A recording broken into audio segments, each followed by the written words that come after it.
So, Matt, what are we talking about today? So we're talking about the season finale of The Penguin, the HBO TV series. We're talking about the final rise to power of Oz and his machinations to be the sole crime boss of Gotham. And we're gonna see the tragic fall of several characters very close to him in his life, and his principal antagonist as well, Sophia. So it gets pretty dark. It gets pretty interesting and crunchy. We're gonna have a fun time with this, and we're also going to be talking about the first appearance of the Penguin in Detective Comics, number 58, which was a lot of fun to read as well. So my hot take on this episode is it was amazing to me how effectively the character arc for the Penguin was treated throughout the entire series, and how ineffectively the Yeah, character arc for Sophia was treated. Her, dropped it. Yeah, yeah, her motivations were completely haphazard in these last two episodes, and she for some reason decided to fixate on the Penguin and to discard her family legacy.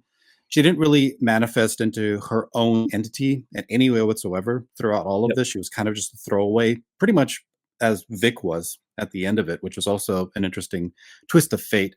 So it was nice to see all of it in the end uh, revolve around Penguin as it should have been, but every single side character was just completely forgettable and uninteresting and superfluous throughout this entire series.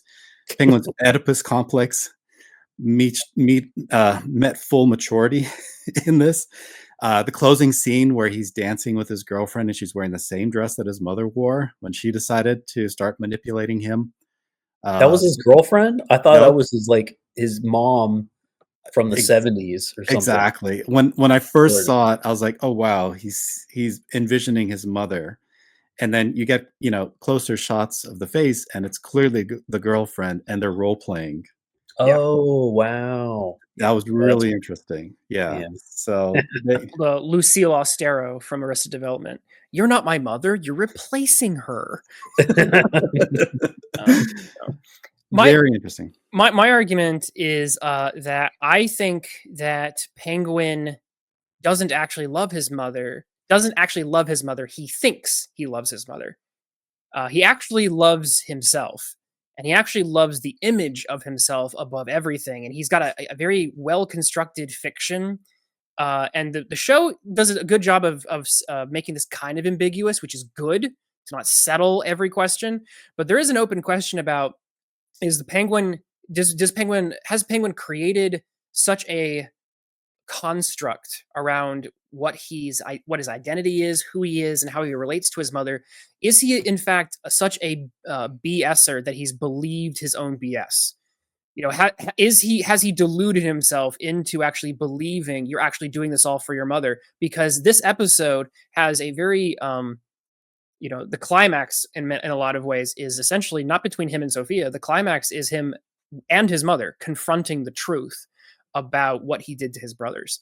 I think that's really the highest point of drama for the whole series, really, because the mother who came across is kind of and I will say this again I think I was proven right, by the way, in the idea that this show is a testament to acting, because even Mm, Penguin's mother, who I thought was a throwaway character, gets a moment to shine and really milk those acting chops when yeah. she confronts Mhm. Oz with, you didn't have to lie, you don't have to lie anymore. I know the truth.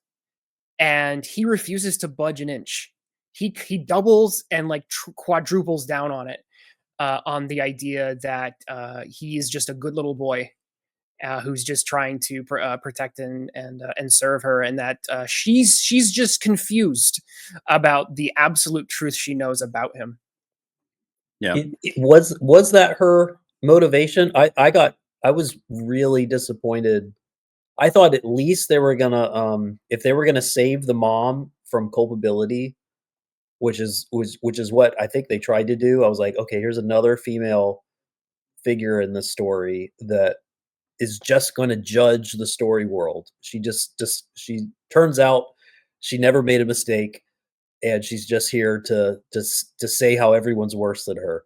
But and they tried to do that in a way, but they also realized they wouldn't have a story if Oz's mom actually believed what she said she believed, that her son is a monster, and she knew this from the start, from his first, murders. Like, if she actually believed that, she wouldn't have kept him around, but they have to have that dynamic as adults, so they just kinda allowed the acting potential to kind of paper over the plot thinness, I Yeah, guess, by just yeah. showing the mom just kinda give him a look like, "You know what? Maybe you are gonna make me rich or something," You know what? but we don't know how to write that, so we're just gonna let the actress handle it for us. You're my little Caligula, I'm Yeah, gonna groom you to be a psychotic to make me wealthy. It's like and that's such a trash, climax, I think, to an otherwise very well-rounded relationship and in actually just previous episodes with her son. the way they set it up too, like, it was some neighborhood mook who, like, comes by and, like, plants the ideas into her mind of doing that. It's like, who is this, like, neighborhood gangster that suddenly has this, convincing,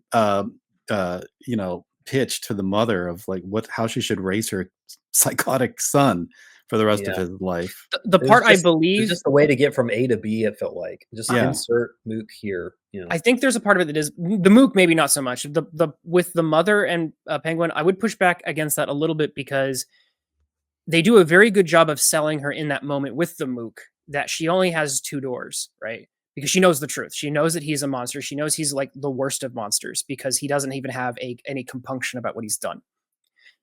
He's it's just blank, you know. Oh yeah, I went out and got pizza. I killed my two brothers for no reason. So she is like destroyed by this, and the Mook basically presents her two options, which is A, I can remove him, take care of him in mobster style, and she can't face losing all of her children.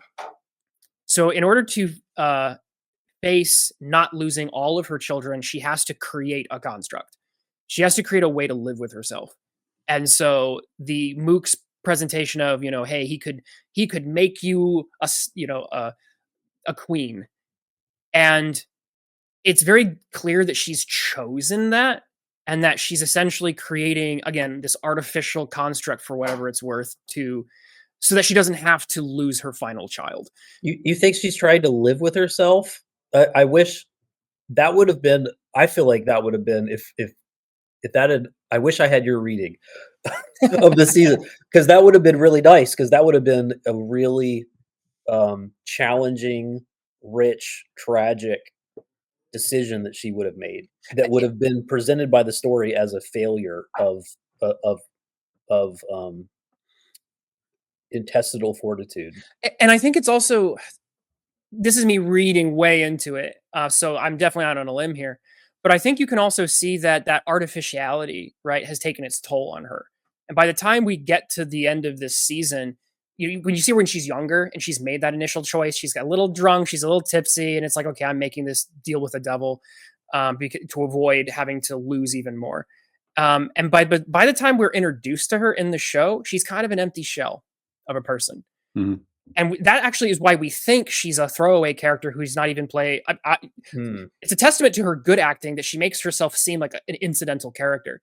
And it's only towards the end of the show where we realize how much she's been hiding, and that she's a very good actress, and she's not just a good actress in real life, but she's a good actress. The character's a good actress who's been pretending this whole time and created this, this shell of like my good little Aussie boy. You just make me a queen that covers the tomb to her other children.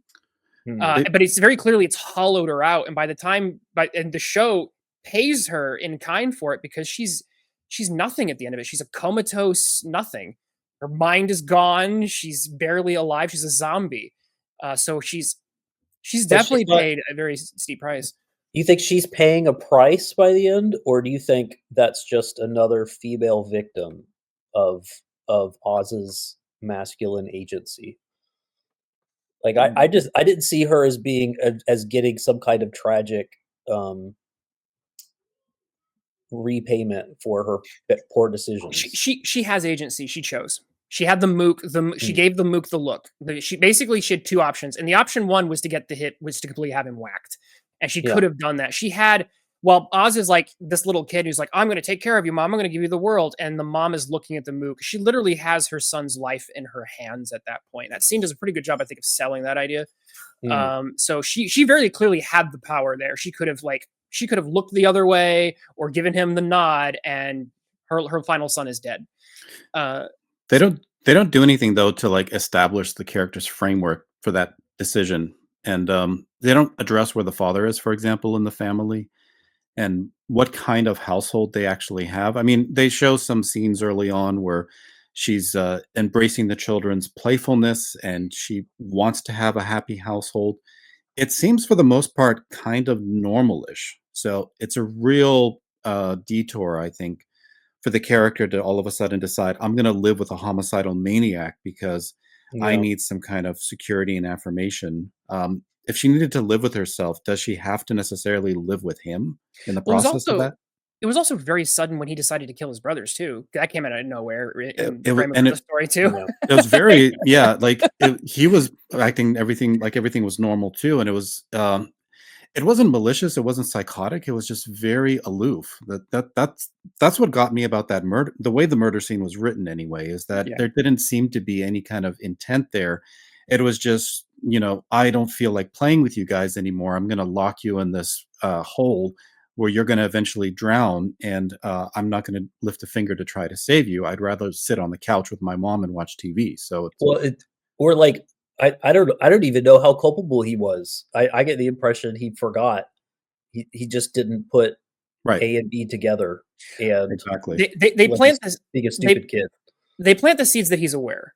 And they also plant the seed that it's another instance of him, because Penguin kills people just like in Pain and Prejudice. By the way, he kills people and ruins lives when he has been given a perceived slight to his identity as a person. So the whole show Yeah. starts with he has an identity. I want to be the loved mobster. Alberto laughs at him, bang, without even a second thought, and then only afterwards does he go, "Crap, what have I done?" In this moment, when he kills the brothers, it's because they hid somewhere where he can't go, and when he tries to go down there, he trips and stumbles, and he realizes, oh, I've in his mind, I've been mocked for my disability. You've mocked my identity, and he lashes out. But right before that happens, he was looking at the brothers and the attention they were getting from Mother. It's very clear that he was almost looking for an opportunity to get them out of the way, if he had the opportunity, and that's the one he took. But he was looking at Oh, them like he was being very judgmental, and in yeah. Praying and Prejudice, they would give representations of his seething rage, and you can kind of see where he's capable of such Well, the comic actions. does the comic does a better job of selling that whole narrative. Yeah, It exactly, really For comes out sure. of nowhere in the show, in the and it, show, there's a lot yeah. of very convenient plot points, basically, is As a result, in my opinion, like I said previously, Penguin comes across as someone who belongs at Arkham and not Blackgate. Because Mm. if you're that messed up in the head that you have no concept of what you've done to other people, like that's what asylums are for. That's what right. Arkham is for. And I think that was a shame because there's already too many people getting sent to Arkham in Batman's universe. They really are leaning pretty heavily into just making everyone kooky and crazy.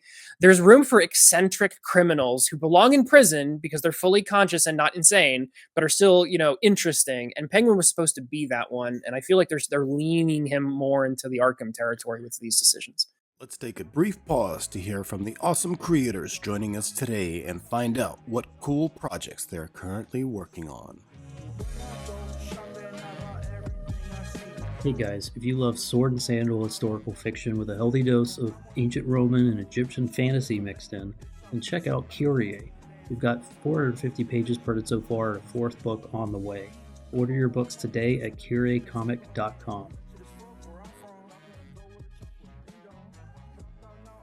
Modern day, classic superhero storytelling. Get The Adventures of Omega Girl, issues 1 through 5, now on Indie Planet. Thank you to our awesome creators, and now back to the video. Well, so going with that question of if the penguin actually just loved himself, or did he actually love his mother, how would you view his murder of Vic? Is that an act of self-love? He said that, he's murdering him because, he doesn't wanna feel any closeness to any family. It introduces vulnerability. He experienced it with his mother, and now he's shed all of these weaknesses, all these, obligations, these emotional obligations that he'd been carrying before, and now he wanted to solidify himself in his new role in this very powerful, independent figure that he's going to be in the city, which thankfully we finally got the bat signal at the end of the show. So that open question of, is Batman going to pop up? That was Oh, I kind of, missed that. That yeah, was yeah. there? It's like the last Is that on second. the skyline while he's The last dancing with second, his yeah. It's like pseudo two. mom? Yeah, it's like it can't be more than, I wouldn't Just say a a couple frames. second. It's like 2 seconds. Yeah. It's 120 frames. But he is like, the ruler of Gotham now, the Yeah. main mob figure, and he killed Vic so that he would not entertain or leave open the door for any sentimental weaknesses, perceived weaknesses going forward. So, is Mhm. he really the character that only loved himself, or was he the doting, loyal son that was serving the sadistic whims of his mother and trying to mentor this young kid that he had found on the street and actually had developed some feelings towards as a pseudo father figure. Yeah, yeah. Well, that's what's cool. I mean, that's what's so neat about tragedy stories is that they found a way to demonstrate both by saying, by having Oz decide to kill the real people in his life, or be happy with them being in comatose states because he can enjoy that that construction version of his own the story that he tells himself. It can be more safely maintained now. I think that's something we're all kind of saying in a way, which is really dark, uh, and The really sad. people, the people in his life are disposable. They're assets to him, whether they mean something or not. Same with his brothers.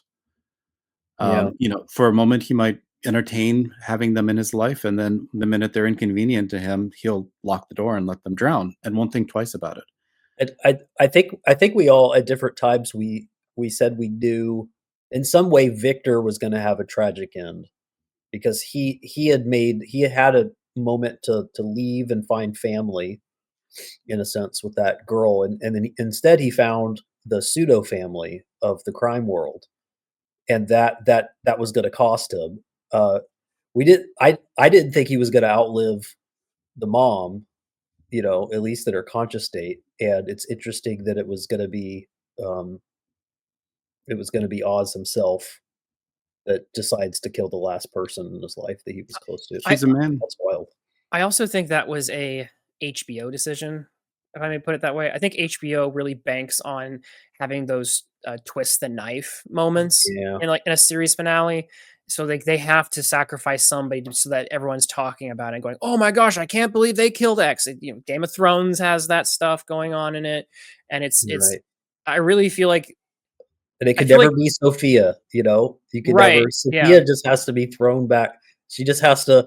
She has to realize how bad the story world is, somehow rise above it entirely, and then be a perfect victim to its machinations, Mm. which is just Well, such a weird. That's another twist. in my reading was that he's a man capable of love, but he's also a man capable of sociopathic detachment. So, Yeah, both. depending both. Hmm. Yeah, Sophia though, oh, what a mess. Honestly, I don't know how else to put it.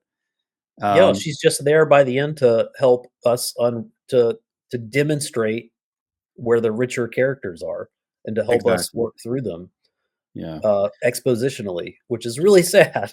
She decided to discard her family's legacy by just blowing lots of things up and obsessing over getting Penguin without really giving us a good motivational reason of why that became her sole fixation towards the end. I mean, we can assume that it has to do with him killing her brother, but He's taken a lot from her. He's the reason why she was in there in the first place. I get her revenge quest. That part I don't have a hard time settling with.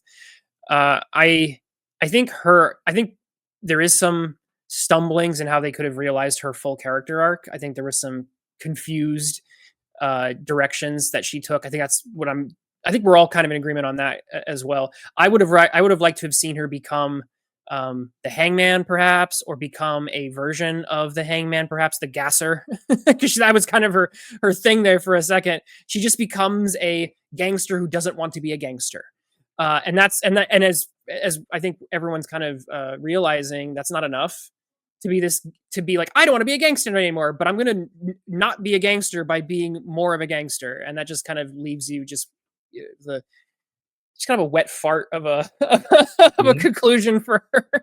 Yeah. Yeah, for you our just made her merely cool. Like that's not something I can connect with. I don't learn from that.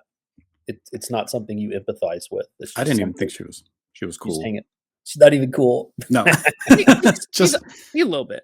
just a mess.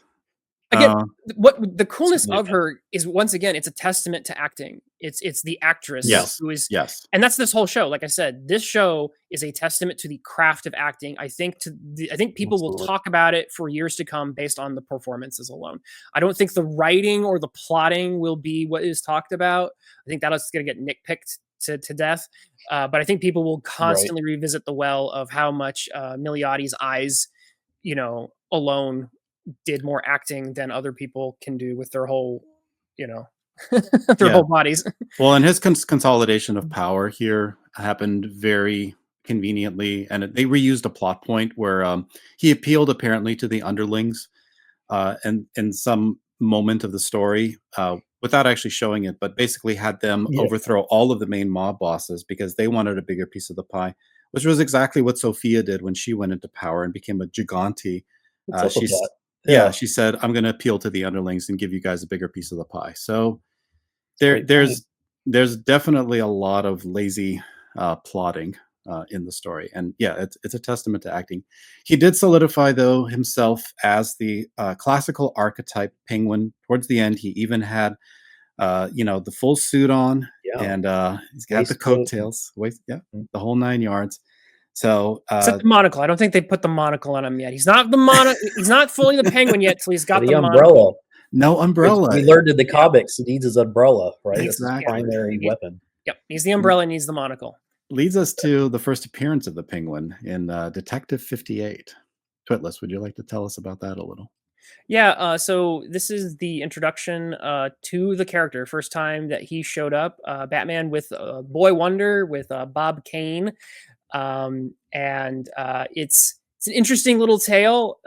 He's kind of straight out of Dick Tracy. This guy who's just called the Penguin because he looks a little like a penguin, and because he's got the tuxedo and the top hat. He eerily somewhat resembles the Bird, and he makes a fool out of Batman. He makes a fool out of the police, and he's still a gangster. So there's something very consistent with how he's portrayed in his initial appearances. He has the trick umbrellas that he kills people with, and tries to off Batman with. What's interesting is this is one of the villains who does not get caught in his initial couple of appearances. He actually escapes by train, I think, in this one. So he's one of those ones who's like, "I'll come back to get you next time, Batman." And so in the Golden Age, he was still a killer, but he was more of just a gangster who was out to steal and make a profit. Yeah. He's sold as a very hoity-toity criminal here, and his initial appearance, he's affable and likable. The police are even on his side when he's framing Batman. So, but he happens to walk in there and snatch jewelry, precious jewels and museum exhibits. And then he's able to overpower mobsters and gangsters. So he's a man of many, many talents. He can definitely wield his crafts and skills in different worlds, either the world of the upper crust or the world of the dregs in the gutters. And he's still pretty crafty in terms of the kind of representation we have for the character, just like he was in the show. So some things stay true, even after all this time. Yeah, he's definitely more high class, or like he's able to pretend to be more high class than in the show. The show is going for this gritty neo noir kind of feel, where he's much more of a, like I said, much more, I think, comfortable with being in this around the Sopranos than being in high society, which is something that like wasn't this show is trying to make his entrance to high society like a character arc.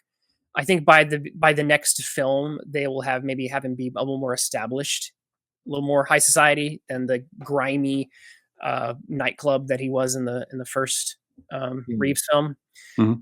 Um, Over time, and you can see this in some of the other retellings of Penguin, like in Secret Origins of Supervillains, um, which is from 1981, or Secret Origins Special from I think it's 1980, 1988, 1989. You can see a progression of them retelling Penguin story, and it kind of gets a little darker each time until we end with Penguin Pain and Prejudice. But in all of those versions, you get in the comics, you tend to get a story about a guy who's a little awkward, a little ugly, and who tends to be bullied on some level. And the bullying from the seems to get worse over time until we get to Pain and Prejudice, and then he's just being merciful. His pets are being murdered by his brothers. But he's always been someone who either had a sick mother or had a relationship with his mom, a doting son, and who because he was bullied turned to crime. That's the version that we tend to get repeatedly. Those are the things that I think are consistent. What you do tend to see is over time him being bullied gets darker and darker and more criminally intense. It's not just bullies making fun of him or hurting him. It's like no, some your pets are being murdered and you're an ugly, deformed monster child. So now, by the time we get to the show, it's taken an even darker turn in some ways. There's a fun trope that is in this initial appearance of the Penguin, and I'm realizing now we've seen it several times in Batman stories, including in Nolan's movie with the Joker. There's a trope where we don't just want to see. We're not as satisfied, I guess, with it probably for several like practical story reasons. It's just not efficient to show someone build up a team of to bootstrap themselves into a crime family situation. It's better to show them decapitate the head and then just say, "All you guys work for me now."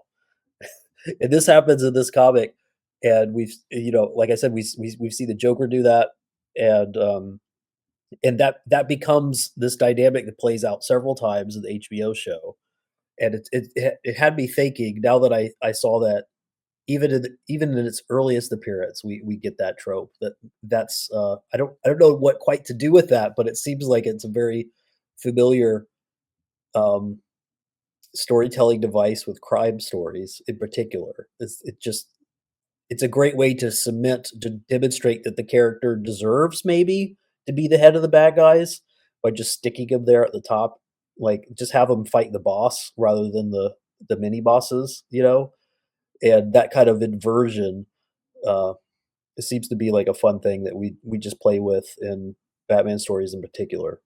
It's just more of an observation, really, but it's fun to see it here.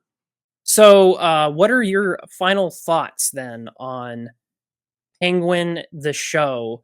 Now that we've been able to even look at Penguin's evolution over time, is this a worthy heir of the name and character of the Penguin?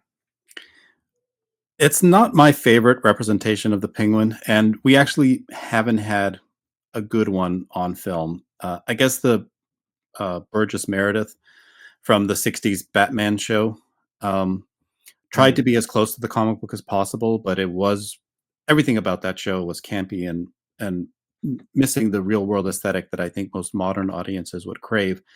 The one from the Burton films was monstrous. This one, just a little bit slightly less so, but not by much.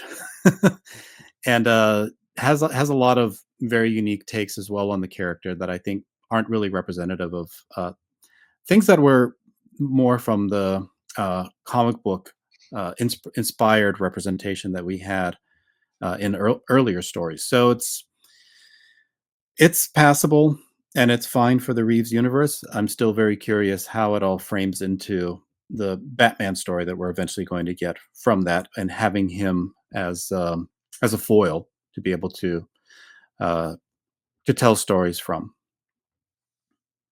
Yeah, and it's going to be a rich foil.